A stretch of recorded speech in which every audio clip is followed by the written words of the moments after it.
السلام عليكم. مؤخرا شفنا بعض اللجان او المراقبين كيدوروا عند صحاب الحوانات وعند الخضارة اللي في الاحياء الشعبية واللي في الاسواق النموذجية واللي في الاسواق الاسبوعية، وكيسولوهم على المنتوج ديالهم، شحال كتاخدوه، شحال كتبيعوه، خاصكم تعلقوا واحد الورقة ديروا فيها الثمن وهذا الشيء مع التصوير. انا السؤال المطروح ديالي: واش درتوا نفس المثل مع الشركات الكبار؟ واش مشيتوا عندهم وسولتهم على المنتوج ديالهم شحال كيدير، شحال كيتقام عليهم، وبشحال كيبيعوه، ومع التصوير تكون قناة رسمية باش المواطن يشوف ويعرف ويوعى ويستافد؟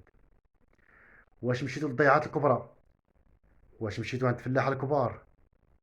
واش مشيتوا عند الناس اللي كيحتكروا السلعة، اللي كيخزنوا السلعة، خزنوا بطاطا، بصلة، اي منتوج من تغلى الثمن ديال يخرجوا للسوق؟ احتكار السوق، والاحتكار في الاسلام حرام شرعا.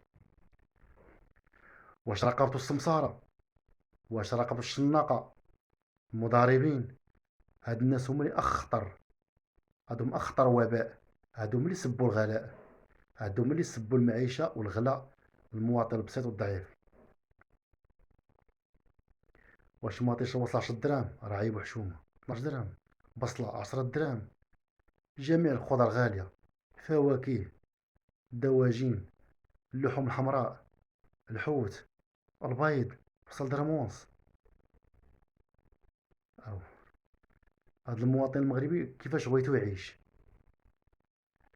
صحاب الدخل المتوسط، الناس اللي كتوصل 8000 درهم 9000 درهم وتضروا، فما بالك راه الناس كتاخدها 1500 درهم، راه كتاخدها 2000 درهم، راه كياخدوها 3000 درهم. اش غدير ليهم؟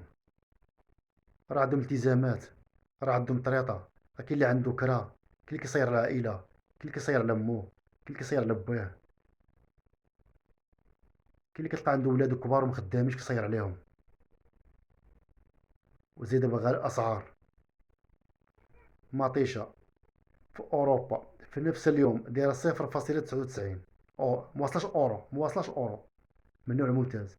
وفي نفس النهار في المغرب دايره 12 درهم. حلل وناقش. ماطيش هذه المغرب شات لاوروبا، ضربت مسافه والتعشير والباطو وصلات داير 10 درهم الكيلو، وحنا غير دكاله ولا معرفت اكادير قريبه هنا كنضربها ب 12 درهم. راه لا يمكن. المواطن المغربي خصك تزيدو في الصالير. اول شيء خص تزاد ليه الصالير ديالو. حكم هاد الغلاء اللي كاين كلشي راه ما قاداش. مشكل ضربتوه في جيبو ضربتوه في كرشو.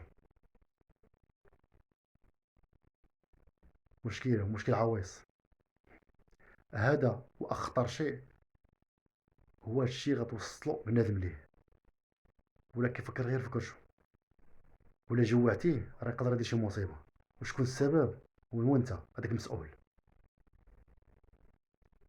اللي ما عندكش علم ودرايه بالتسيير. دير واحد المسؤول يعطوها لك.